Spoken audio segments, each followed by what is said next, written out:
Hey guys, it's me Marty. So, today I'm going to take on a challenge that I was actually given from another fellow YouTuber. She's over at The Rants of a Bookworm. I'm going to go ahead and put her in the link to her channel in the description bar and also up in the card section so you guys can go ahead and check her out. Basically what the challenge is, it's the Disney book tag challenge, and essentially it's just like there is a movie title and it's like kind of like what the subject is, and it's like a book that kind of deals with that. So I'm gonna go ahead and take on that challenge. It took me a little while. She did it like, actually I think it was like a month and a half ago.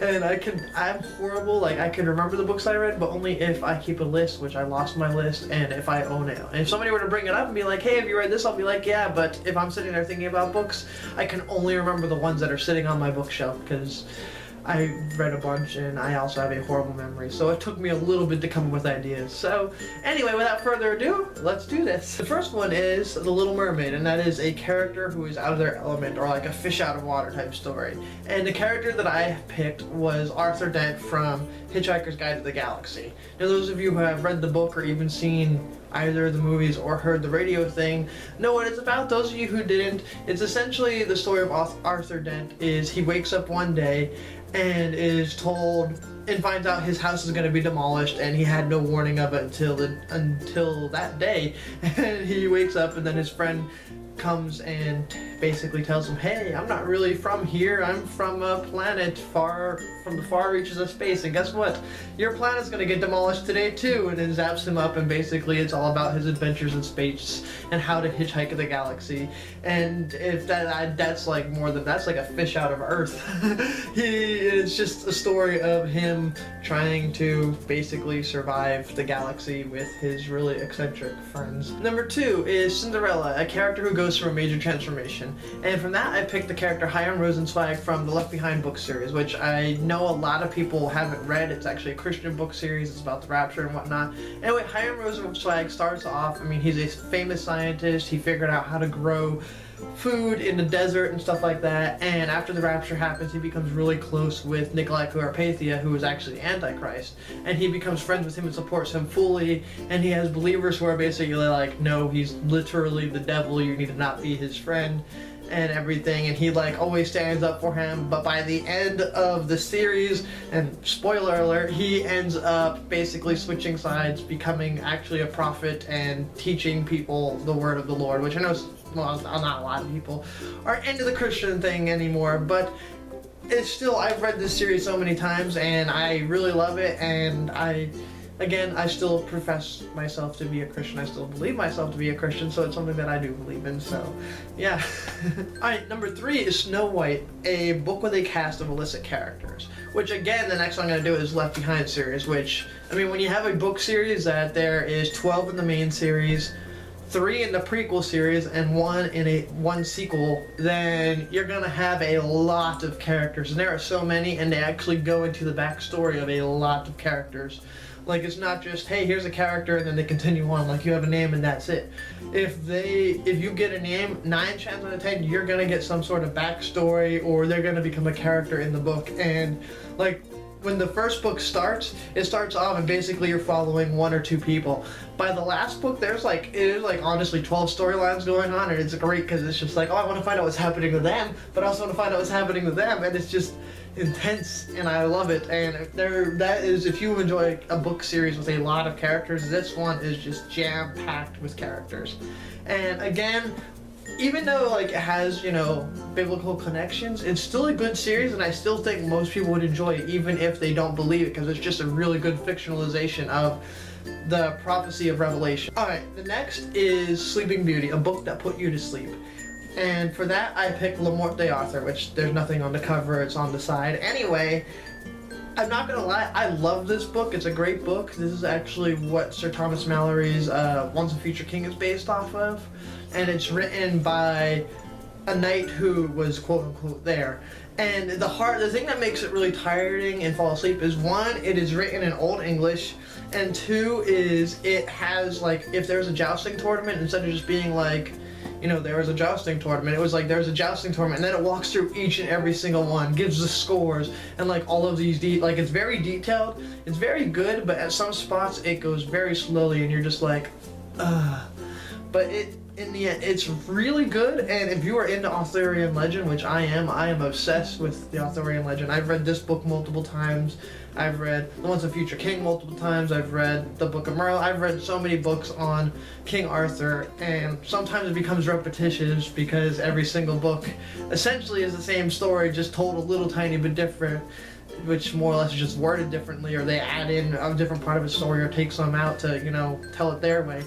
But I love Arthurian legend, and this is like one of the base books that is like the basis of almost all the legends came off of it. It's a really good book, and if you're into it, you should definitely check it out. Next is The Lion King, and that is a character that had something traumatic happen to them in their childhood. Which for me, the one I picked was Mia from If I Stay.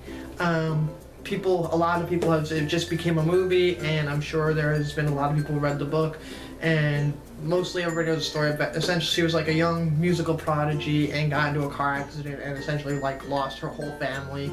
And I mean, that right there is a huge childhood tragedy. I think if I remember correctly, she was 17 or 18 at the time, which I mean is, yeah, I count it as childhood. To me, that would be a childhood tragedy. Some people are like, no, it needs to be younger for it to happen, but it's still a tragedy in something that would still be considered your childhood. And it's again, this is also a good book. I definitely recommend reading it because it will fill you with all the feels. Alright, number 6 is Beauty and the Beast. A beast of a book, which, you know, a big book or a big story that you were intimidated by, but after reading it, you fell in love with it. And for me, it would have to be The Silmarillion, which I know that it is not, you know, a really fat, thick book, but it is a very, very hard read. Like, people have compared it to essentially reading the Bible from cover to cover, because there's some spots that are just so slow, you're like, like they have basically like the Table of Nations where it's like so-and-so begat so-and-so, etc., etc., and stuff like that. And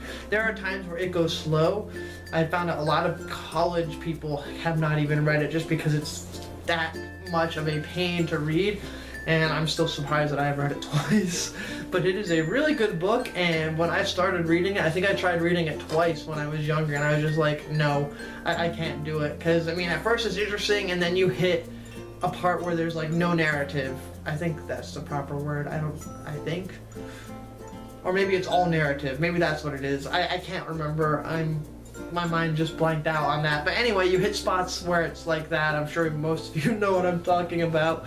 And it's just goes very, very, very, very slow. But it is a very good book, and I was actually lucky. My girlfriend got me, I think if I remember correctly, it's like a first edition copy of The Silmarillion for Christmas last year, so that's really cool. Alright, next is Aladdin, and it's a character in a book who gets their wish granted for better or worse. And I actually don't have this book, but it is actually more of a fable. It is Peter from the Fable of Magic Thread, which it's a book or a fable or story about a kid who was like having problems with like his family. He runs in the woods and finds a witch, and the witch gives him a ball of yarn. It basically is like, if you pull on the yarn and unravel it slowly, you will fast forward in time slowly. And I'm 900% sure that this is what Click was based off of, because basically throughout the thing he's there and he's, you know, unravels and he's like, oh, I'm gonna skip this, I'm gonna skip this, I'm gonna skip this. Then he's old and his mother's dead and his life's almost over, and he's like, I missed everything. And at the end, the witch is like, well, I'll be nice, I'll give you one more wish, what do you want? And basically he's like, I want to go and live through life again, you know, but just like how Click turned out. And I'm pretty sure that is actually what Click was based off of. And I still think it's cool because I don't think many people realize it's based off of an Aesop fable, but I like that story. It's a pretty cool one, and it's something that I always remember, like when bad things are going on. It's like, I really wish I could skip these, but it's life. Alright, number 8 is Mulan, and it is a character who pretends to be something they're not. And again, I am going back to Hitchhiker's Guide to the Galaxy, and this would actually be Arthur Dent's friend, Ford Prefect. And like I said, he comes to Earth. I think he was there for like 15 years, and he pretended to be a human for all that time. He pretended to be Ford Prefect, which, if I remember correctly, is actually a car, and he thought it was a normal sounding name when he's actually from a small planet in the vicinity of Beetlejuice. And yeah, he spent all that time pretending to be human, and then at the beginning of the first book, he's like, hey, guess what? I'm actually an alien, and you're coming to space with me. So, yep, if anybody fits, I think he's one that fits pretty well.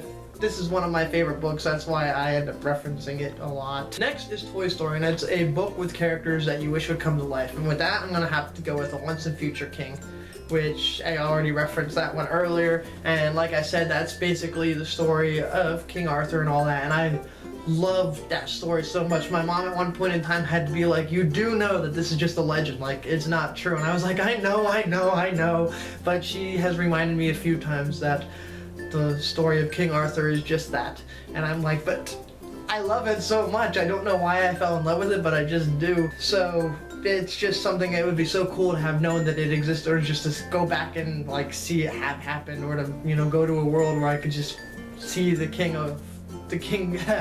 court of King Arthur and the court of Camelot, and, you know, see all the knights of the Round Table and Queen Guinevere and Lancelot and all of them. And it would just be so cool, because again, I'm obsessed with Arthurian legend. I really don't talk about it that much, but it's like one of my favorite things that I studied when I was a kid. Number 10 is Disney Descendants, and that's your favorite villain or morally ambiguous character. And for that, again, I'm going back to Hitchhiker's Guide, and that would be Zaphod Beeblebrox, the president of the galaxy. he invented like the strongest alcohol in the world, which is compared to getting your brains knocked out by a brick of gold with a slice of lemon tied to it. And he just goes around and more or less does whatever he wants. He steals a spaceship, and he's pretty much the president just to distract the world from what's really going on. And it's just all this crap he gets into because he really doesn't care. If it will affect him, then it matters. If it's not going to affect him, or if it will end his life or harm him anyway, he's like, peace out, and he's done with it. Alright, so that was my Disney book tag challenge. I really hope you guys enjoyed it. I again want to thank the Rants of a Bookworm for giving it to me, because I always love ideas, and this is just a fun way for, you know, me to kind of connect with another YouTuber. If you guys enjoyed the video, go ahead and give it a thumbs up and share it to all your friends. If you're new to the channel, go ahead and hit subscribe. Be sure to check me out on all my social media in the description bar below. And again, please check out the Rants of a Bookworm. They make some really cool videos. They talk about book reviews, and they do a few other cool things where they, like, you know, show the area where they live and stuff like that. It's really neat, and you guys should definitely check it out. Anyway, I guess that is all for now, and I would like to thank you guys for watching, and I will see you guys tomorrow. Bye!